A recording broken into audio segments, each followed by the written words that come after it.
Revelational Reads Media presents I Knew She Was My Wife, a Revelational Reads Media original.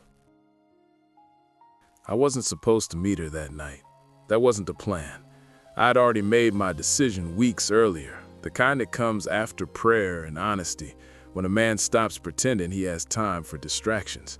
I told God I wanted discipline, not impulse, clarity, not comfort. I asked him to quiet my desire long enough for me to recognize purpose when it showed up. I didn't expect purpose to sit beside me and surpass those desires. She arrived without announcement, sliding into the empty chair like she belonged there, calm, self-possessed, the kind of presence that subtly shifts a room. And she was beautiful, not in a fleeting way, but in a way that stayed with me. Her beauty didn't distract me from myself. It sharpened me, made me more aware, more present. Cameron Lewis. I didn't know her name yet, but I noticed her immediately. Her posture, the ease in her movements, the way she settled in, confident, like she had nothing to prove. I knew almost instantly that I would speak to her. The only question was when. She observed before she spoke, smiled with intention, listened like she expected conversation to matter. That alone told me she had been shaped by more than comfort. The event itself was forgettable. A charity mixer wrapped in polished conversation and subtle ambition. People shook hands while scanning the room, measuring who might be worth remembering. I was there out of obligation. She was there because she believed in the work. That distinction stayed with me. I watched her engage, nodding thoughtfully, asking questions that showed discernment, offering encouragement that felt sincere. The soft blue dress she wore moved naturally when she did, elegant, understated, confident. At some point, I realized I wasn't just noticing her, I was paying attention. That mattered. When she finally looked my way, it was brief, a glance that acknowledged me without inviting interruption. Her eyes were steady, curious, warm, the kind of eyes that could take a man's breath if he wasn't careful. When conversation found us, it happened naturally. "Do you actually know them?" she asked quietly, nodding toward the hosts. Her voice was warm, composed, thoughtful. "Enough to pray for them," I replied. Her smile came slowly, like she was deciding something. That's honest. From there, the conversation opened. We spoke about the work, about purpose, about faith without performance. She spoke with clarity and grace, and I found myself listening closely, not just to respond, but to understand. I knew then that she was someone I could build with. Her questions were thoughtful.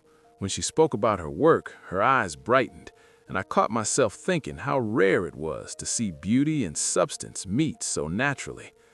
That kind of woman doesn't need rescuing. She deserves covering. By the time she mentioned her family, the decision had already settled in me. Parents still married, Sunday dinners, a grandmother whose prayers filled rooms. I didn't feel forced. I felt alignment.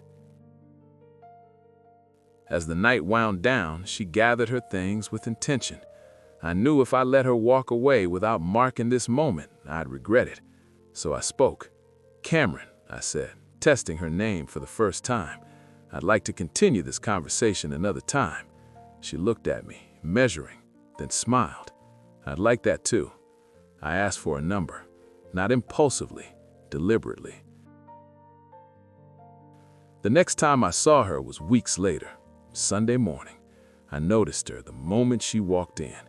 She sat a few rows ahead, Bible open, pen tucked neatly inside. Morning light brushed her softly. This time, I didn't hesitate. I sat beside her. After service, I walked her outside. We talked longer, deeper, about sermons, about calling, about discernment.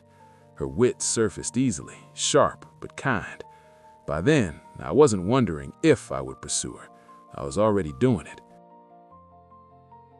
I asked her to coffee the following week. She said yes. From there, I led with clarity. I didn't drift. I didn't disappear. I showed up when I said I would. I spoke honestly about my responsibilities, my standards, my faith. She met me with understanding. Weeks turned into months. I learned her rhythms, her humor, the way she rested into stillness, the way she leaned into my presence when the world felt heavy. At some point, the question stopped being if she was the one.